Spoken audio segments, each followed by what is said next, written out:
এইবাৰ গৌৰৱ গগৈ পুনৰ উদান্ত ভাষণ হয় গৌৰৱ গগৈ এইবাৰ ভাষণ শুনি তাত উপস্থিত থকা ৰাইজ হতবাক সকলোৱে আচৰিত মানিলে মানে কি কম গৌৰৱ গগৈ প্ৰথমতে ষ্টাৰ্টিংতে ক'লে যে কাৰ আমি নামানো কাৰ আমাক নালাগে হয় গৌৰৱ গগৈ বহুতখিনি আসলতে কথা ক'লে যি আসলতে তেওঁ আজি ভাষ্য আগবঢ়াইছে এতিয়া বৰ্তমান তেওঁ ভাষ্য শুনি ভয়ত কম্পমান হৈছে বহুতো মানুহ হয় আপোনালোকে শুনক মনো মুখে কি কৈ থাকিম আপোনালোকে শুনিলে গম পাব গতিকে ধৈৰ্য ধৰি অলপ শুনক আৰু নতুনকৈ যদি আহিছে ৰিকুৱেষ্ট কৰিছো চেনেলটো পাৰিলে এটা লাইক আৰু চেনেলটো সাবস্ক্ৰাইব কৰিবলৈ নাপাহৰিব তেতিয়াহ'লে আপোনালোকে কথাখিনি শুনক আমি না মানো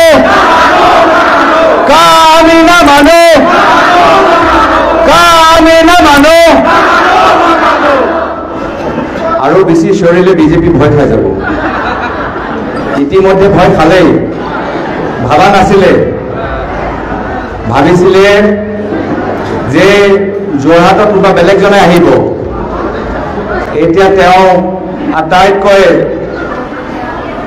কিনো কওঁ ভয় সোমাই গৈছে বিজেপি যে নহওক মোৰ নিজৰ এটা হেঁপাহ আছিল যে যোৰহাট লোকসভা সমষ্টিৰ পৰা কংগ্ৰেছ দলৰ প্ৰাৰ্থিত্ব কেতিয়াও মই লাভ কৰিব পাৰিম মনৰ হেঁপাহ আজি পূৰণ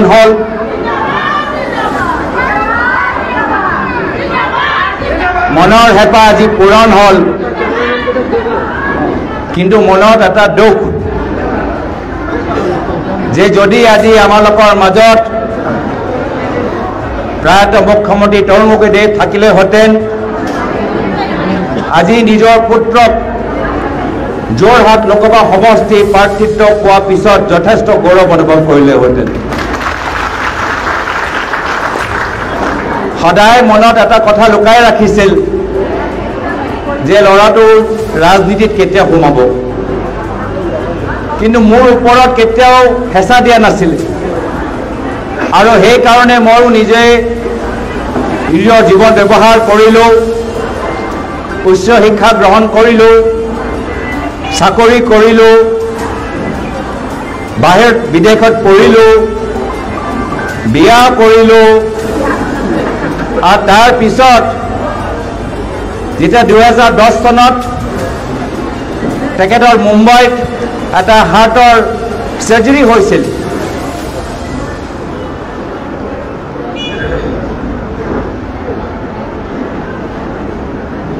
সেই সময়ত মোক মনত পৰে যে কেনেদৰে সমগ্ৰ অসমৰ ৰাইজে প্ৰয়াত মুখ্যমন্ত্ৰী তৰুণ গগৈদেৱৰ সু আৰোগ্যৰ বাবে নামঘৰত চাকি গছ জ্বলাইছিল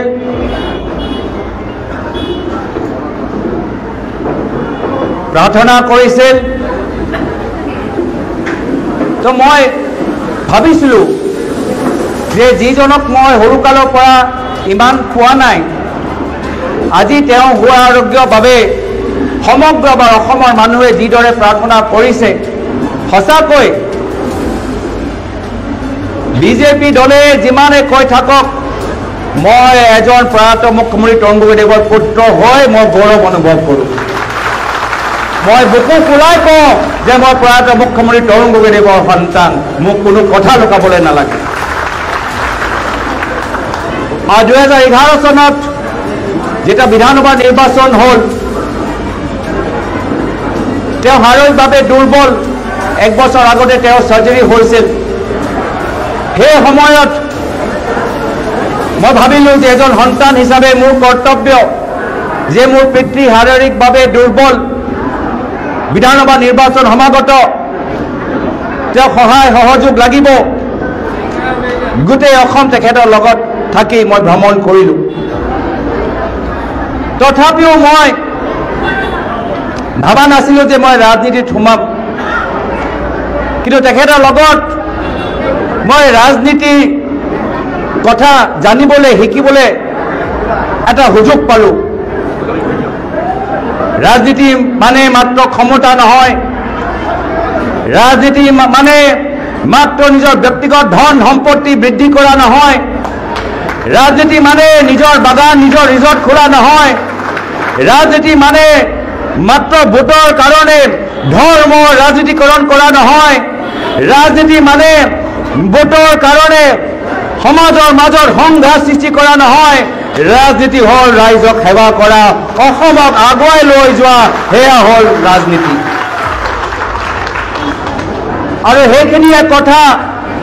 প্ৰয়াত মুখ্যমন্ত্ৰী তৰুণ গগৈদেৱ জীৱনৰ অন্তিম সময়ত যেতিয়া কোভিডৰ পৰা আক্ৰান্ত হৈ দুৰ্বল হৈ গৈছিল, কিন্তু ভাঙি ভাঙি এটা ভইচ নোট বনাই সমগ্ৰ অসমত প্ৰচাৰ কৰিলে যে মই অসমৰ ৰোৱনী বোৱনীৰ বাবে, মই অসমৰ খেতিয়কসকলৰ বাবে মই সেৱা কৰিবলৈ বিচাৰোঁ। মই এজন সেৱক, মই সেই তিতাবৰ, মই সেই যোৰহাট, মই সমগ্ৰ অসমৰ অঞ্চলত মই ভ্ৰমণ কৰি অন্তিমবাৰ বাবে অসমৰ ৰাইজক সেৱা কৰিবলৈ বিচাৰোঁ। আজি তেখেত যদি আমালোকৰ মাজত থাকিলেহেঁতেন কিমান গৌৰৱ অনুভৱ কৰিলেহেঁতেন যে যিজন ল'ৰা কেতিয়া ভবা নাছিলে যে ৰাজনীতিত সোমাব, আজি ৰাজনীতিত সোমাই আজি নিজৰ ঘৰত আহি আজি লোকসভা নিৰ্বাচন খেলিবলৈ আগবাঢ়ি গৈছে। শ্ৰদ্ধা ৰাইজ, দলৰ সতীৰ্থসকল, মই 2014 নিৰ্বাচন খেলিছোঁ, জিকিছোঁ। মই 2019 চনত নিৰ্বাচন খেলিছোঁ, জিকিছোঁ। কিন্তু এইবাৰ নিৰ্বাচন মোৰ কাৰণে অলপ বেলেগ। এই নিৰ্বাচনত মোৰ ওপৰত হাত দিয়া মোৰ পিতৃ মোৰ লগত নাথাকিব। এটা জটিল নিৰ্বাচনত দলে মোক এটা দায়িত্ব দিছে, মই দায়িত্ব লৈছোঁ। আজি আপোনালোকে ইয়াত আহি মোক গামোচা পিন্ধাইছে, সন্মান দিছে, মৰম দিছে, মই তাৰ বাবে কৃতজ্ঞতা জ্ঞাপন কৰিছোঁ। কিন্তু এই মঞ্চৰ পৰা ইয়াত উপস্থিত থকা গোটেই যোৰহাট লোকসভা সমষ্টিৰ ৰাইজক আজি মই আহ্বান জনাইছোঁ যে আজি মোৰ পিতৃ নাই, আজি যোৰহাটৰ ৰাইজ মোৰ অভিভাৱক হ'ব লাগিব। আজি মোৰ ওপৰত হাত দিবলৈ মোৰ পিতৃ নাই, আজি যোৰহাট অঞ্চলৰ ৰাইজবোৰ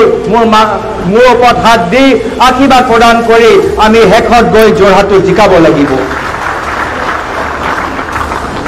আজি এই যোৰহাট লোকসভা সমষ্টিৰ প্ৰতিনিধি হৈ মোৰ ওপৰত এটা গধুৰ দায়িত্ব পৰিছে যেন অনুভৱ হৈছে। এই যোৰহাট লোকসভা সমষ্টিৰ পৰা বহুত সময় প্ৰাক্তন মন্ত্ৰী আমাৰ সকলৰ আৰু এজন অভিভাৱক বিজয় কৃষ্ণ সন্দিক ডাঙৰীয়া ইয়াৰ পৰা সাংসদ হৈছে। এই সমষ্টিৰ পৰা এই যোৰহাট লোকসভা সমষ্টি যোৰহাট জিলা, চৰাইদেউ জিলা, শিৱসাগৰ জিলাৰ ভিতৰত কংগ্ৰেছ দলৰ মহাপুৰুষ মহানেতা ইয়াৰ পৰা জন্ম লৈ ৰাজনৈতিকভাৱে অসমৰ ভিতৰত শান্তি সম্প্ৰীতি লৈ আনিছিলে। এই শিৱসাগৰ জিলাৰ পৰা আমাৰ প্ৰয়াত হিতেশ্বৰ শইকীয়া দেৱ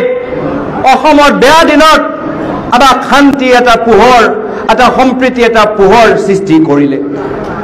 এই যোৰহাট লোকসভা সমষ্টিৰ পৰা আমাৰ মৰিয়ানী সমষ্টিৰ পৰা আমাৰ বাইদেউ প্ৰয়াত ৰূপম কুৰ্মী বাইদেউ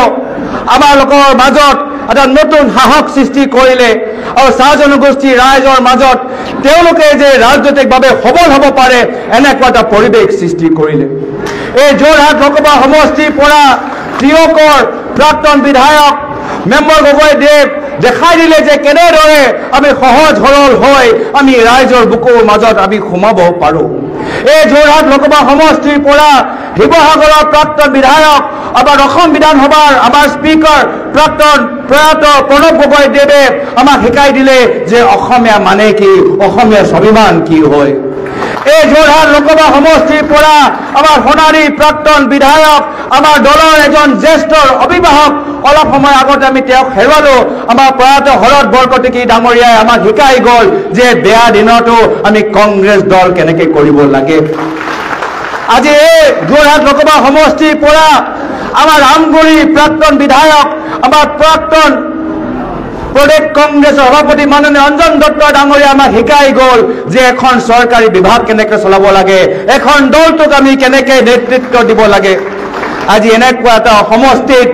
যি সমষ্টিত মহামৰা প্ৰাক্তন বিধায়ক শৰৎ শইকীয়াদেৱে আমাক শিকাই গৈছে যে নিজৰ জনগোষ্ঠী জাতি প্ৰেম ধৰি আমি অসমৰ ৰাইজক কেনেকৈ শান্তি আৰু সম্প্ৰীতিৰে আমি বান্ধি ৰাখিবলৈ বিচাৰোঁ। আজি এই যোৰহাট লোকসভা সমষ্টিৰ পৰা য'ত প্ৰয়াত হিতেশ্বৰ শইকীয়াদেৱ, য'ত প্ৰয়াত বিজয় কৃষ্ণ হান্দিকদেৱ, য'ত প্ৰয়াত ৰূপম কৰ্মীদেৱ, য'ত প্ৰয়াত মেম্বৰ গগৈদেৱ, য'ত প্ৰয়াত অঞ্জন দত্তদেৱ, প্ৰয়াত প্ৰণৱ গগৈদেৱ, প্ৰয়াত শৰৎ বৰকটকীদেৱ, প্ৰয়াত শৰৎ শইকীয়া আৰু মোৰ পিতৃ প্ৰয়াত তৰুণ গগৈদেৱ, এই মহান পুৰুষৰ এই কৰ্মভূমিৰ পৰা আজি লোকসভা সমষ্টিৰ প্ৰাৰ্থী হৈ আজি মই গৌৰৱ অনুভৱ কৰিছোঁ আৰু সকলোৰ সহায় আৰু সঁহাৰি মই বিচাৰিছোঁ।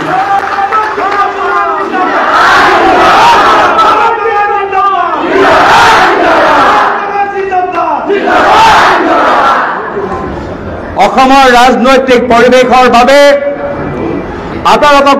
আৰু বেছি কিবা বুজাব লাগে মই নাভাবোঁ। ইতিমধ্যে বিধায়িনী দলৰ দলপতি দেৱব্ৰত শইকীয়া ডাঙৰীয়া আজি বৰ্তমানৰ ৰাজনৈতিক পৰিৱেশ, অৰ্থনৈতিক পৰিৱেশ, সামাজিক পৰিৱেশৰ বাবে বহলভাৱে আপোনালোকক বুজালে।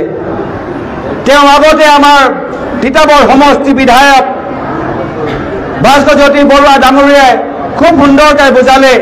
যে আজিৰ তাৰিখত ভাৰতৰ প্ৰধানমন্ত্ৰী মোদী ডাঙৰীয়াই কেনেদৰে আমাক অপমানিত কৰিলে। আজি তেওঁ অসমলৈ আহিলে, অসমীয়া গামোচা পিন্ধিলে, লাচিত বৰফুকনৰ বীৰ লাচিত বৰফুকনৰ প্ৰতিমূৰ্তি উদ্ঘাটন কৰিলে আৰু তাৰপিছত দিল্লীত উভতি গৈ বীৰ লাচিত বৰফুকনৰ আদৰ্শ ওপৰত কালা দাগ লগালে, অসমীয়া গামোচা মৰ্যাদা তললৈ লৈ গ'ল আৰু কা আইন বলবৎ কৰিলে।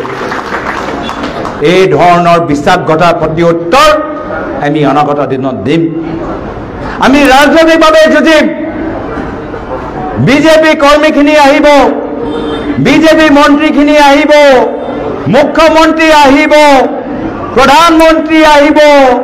গৃহমন্ত্ৰী আহিব, মিডিয়াই সুধিব যে বিজেপিয়ে লাখ লাখ পইচা খৰচ কৰিছে, বিজেপিয়ে হিতাধিকাৰী চিষ্টেম সৃষ্টি কৰিছে, বিজেপিয়ে পুলিচৰ ব্যৱহাৰ বেয়া দৰে কৰিছে, বিজেপি বিজেপি বিজেপি কৰি থাকিব। গৌৰৱ গগৈ আপুনি কংগ্ৰেছৰ হৈ কেনেকে ৰণত নামিব? মই কৈছো যিদৰে লাচিতে মোগলৰ পৰা ভয় খোৱা নাই, মই বিজেপি প্ৰধানমন্ত্ৰী মোদী ডাঙৰীয়াৰ পৰা ভয় নাখাওঁ।